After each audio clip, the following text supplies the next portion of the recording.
It begins before the headlines, before the votes are counted, before the speeches echo through parliaments. It begins in the silence between sentences, the moment people realize that the place they call home might soon belong to someone else. No explosions, no victory parades, just a shift in the air. A quiet tremor in the collective sense of safety. That is the psychological birth of annexation. And it always feels the same, a tightening in the chest, a question with no answer. Who am I now that my land is not mine? The hidden earthquake. Every society is held together by invisible agreements, the belief that rules are predictable, that borders mean something, that tomorrow will look roughly like today. When those agreements fracture, the first collapse is internal. Psychologists call this ontological insecurity, the feeling that the world itself has lost its consistency. People wake up and cannot trust what their eyes see. The flag has changed, the laws have changed, but their memories have not. The mind is forced to hold two realities at once, and that dissonance is unbearable. Under annexation, every citizen becomes an immigrant inside their own life. Neighborhoods that once felt familiar begin to feel foreign. Maps redraw the sense of belonging. Friends whisper differently. Documents replace stories. The ground is still there, yet identity begins to float. Fear as atmosphere. Fear in such environments is not loud. It's ambient, like humidity. It seeps through news bulletins, through military patrols, through bureaucratic forms. You don't need to hear gunfire to feel unsafe. You just need to feel unseen. For those suddenly governed by a new power, the uncertainty becomes chronic. Every encounter with authority becomes a psychological test. Will my papers work today? Will my accent betray me? Will this uniform see me as human? The nervous system learns to anticipate danger at random. This is hyper-vigilance, and it rewires the brain. People begin to plan their days around avoidance. They choose routes with fewer checkpoints, words with fewer risks. Over months and years, the habit of self-protection replaces the habit of living. Joy becomes rationed. Spontaneity feels reckless. The human mind was never built for permanent alertness. Eventually, exhaustion sets in, not just physical, but existential. It's the exhaustion of holding one's breath for decades. The weight on the next generation. Children sense this long before they understand it. They watch the adults tense at sudden knocks on the door, see worry etched on faces when the news comes on. They learn without being told that survival requires silence. This is transgenerational trauma. Fear passed down like heirlooms. A child growing up under annexation inherits two contradictory lessons: that the world is unsafe and that speaking of it is forbidden. It produces adults who appear calm but live with a constant readiness for loss. Teachers in divided territories often describe classrooms filled with restlessness, children who struggle to focus, who startle easily, who mistrust authority yet crave its protection. Their play becomes a mirror of their environment. Games of checkpoints, of hiding and escaping. Even imagination becomes political, and yet in that same soil of fear, resilience grows. Humans adapt by finding meaning where none should exist. In faith, in art, in humor, in stubborn normalcy. Each small act of creation becomes defiance against despair. The illusion of control. For the state that carries out annexation, the psychology is different but equally destructive. It begins as confidence, the promise of security, destiny, restoration. But underneath that confidence hides anxiety. When control is achieved through force rather than consent, it must be defended constantly. Every act of resistance, every rumor of dissent feels like an existential threat. Governance shifts from administration to surveillance. Fear spreads upward, from citizen to soldier, from soldier to commander, from commander to cabinet. Power starts to feed on fear. Leaders speak louder. Patriotism becomes compulsory.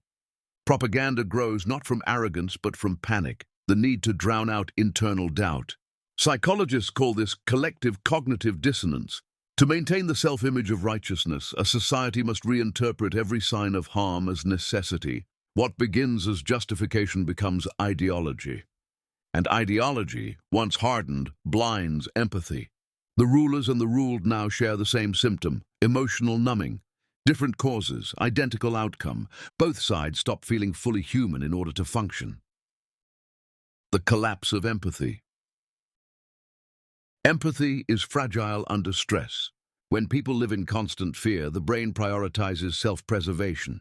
Regions responsible for compassion literally go dark under threat. That is why annexation rarely ends with integration. Instead, it breeds segregation, mental before physical. Each group retreats into its narrative. We are the rightful ones. We are the victims. We are the defenders of civilization.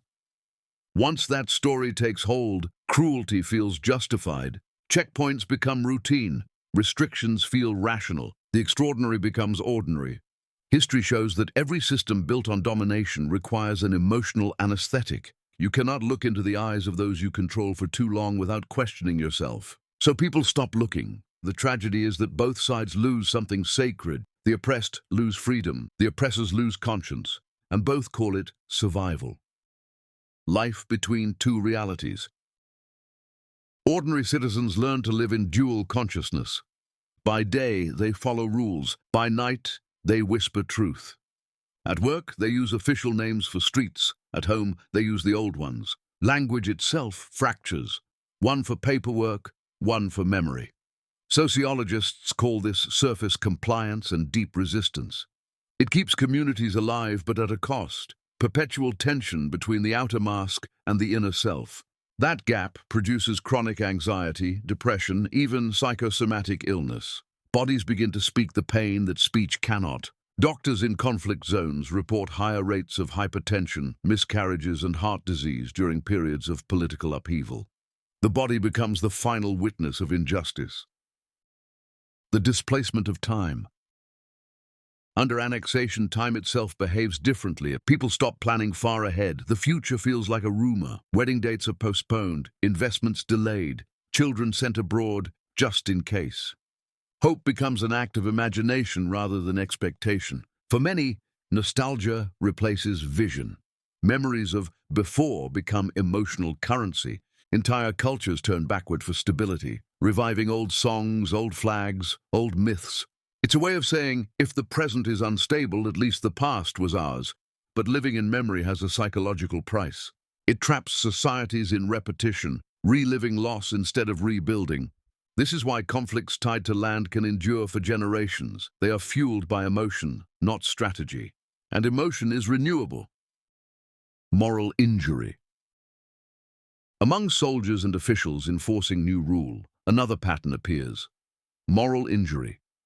It occurs when actions violate deeply held beliefs about right and wrong. Unlike trauma, moral injury does not come from what is done to you, but from what you do to others. A soldier who demolishes a home may follow orders yet lose sleep for years. A bureaucrat who signs a displacement order may tell himself it's legal, but feel a quiet corrosion inside. The psyche rebels against its own obedience. Unchecked, moral injury metastasizes into cynicism or cruelty. Both are ways of numbing pain. That is how systems of repression perpetuate themselves, not through ideology alone, but through unresolved guilt. The world watching. Outside observers experience a different psychology, one of distance and fatigue. When news of annexation or occupation becomes routine, empathy erodes across oceans.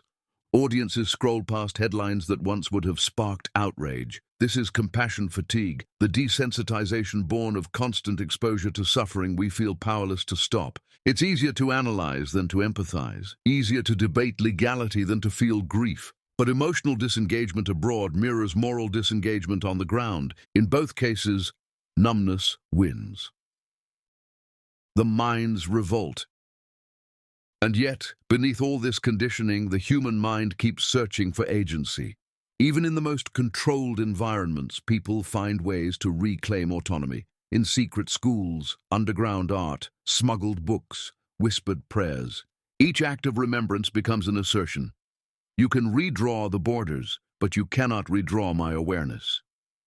From a psychological standpoint, these micro-acts of defiance are essential. They restore a sense of self-efficacy, the belief that one's actions still matter. Without that belief, despair becomes epidemic. With it, dignity survives. The shadow on the victor. Annexation also reshapes those who believe they have won. Victories that bring condemnation breed paranoia. A nation that feels misunderstood grows defensive. Propaganda replaces dialogue. Youth are taught history as justification, not reflection. The collective identity fuses with the narrative of righteousness. This is the psychology of moral superiority, seductive but isolating. It divides the world into supporters and enemies. And the more the outside world criticizes, the more the society doubles down. Criticism becomes proof of virtue. Over time, the public space narrows. Dissenters are branded traitors. Nuance becomes disloyalty. The population internalizes the siege mentality. If we admit doubt, we hand ammunition to our foes. Doubt, however, is the birthplace of ethics. Without it, a culture loses the capacity for self-correction. The economics of anxiety. Annexation carries hidden economic psychology too. Markets fear instability. Investors retreat. Jobs dry up. Families live from crisis to crisis. Under such pressure, corruption often rises, not merely from greed, but from scarcity. When systems fail, people seek security through personal networks. Trust shifts from institutions to individuals. This weakens civic cohesion. Loyalty becomes transactional. Citizenship becomes a survival strategy rather than a shared identity. The nation becomes a collection of anxious individuals rather than a confident whole.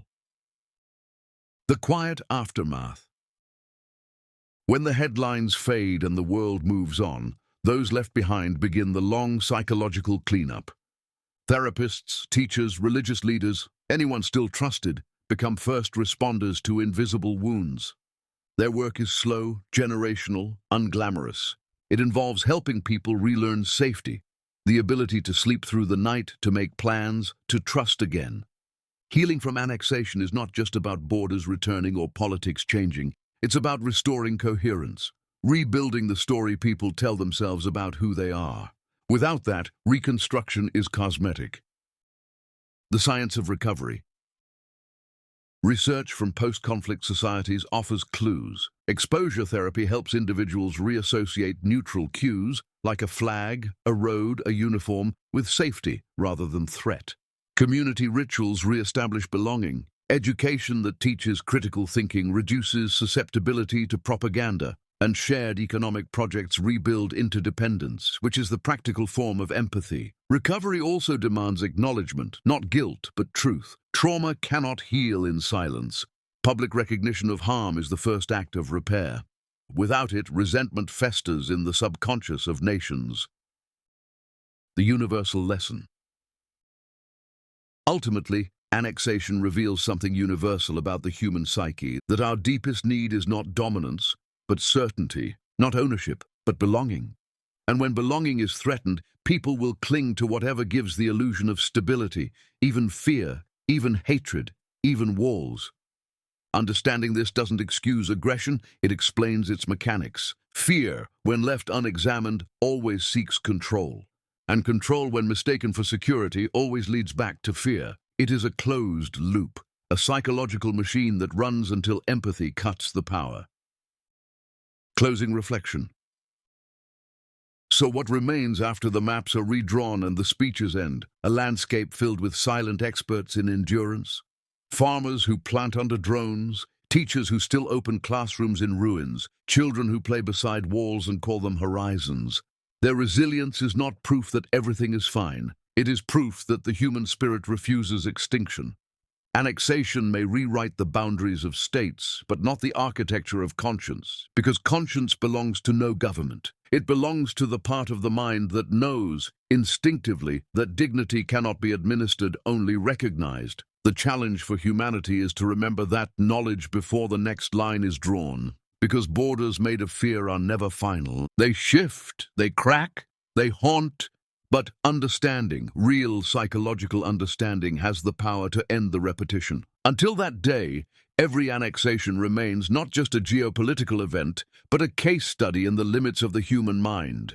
How far it can stretch before it breaks, how much fear it can carry before it forgets itself, and how, somehow, it still finds the will to hope.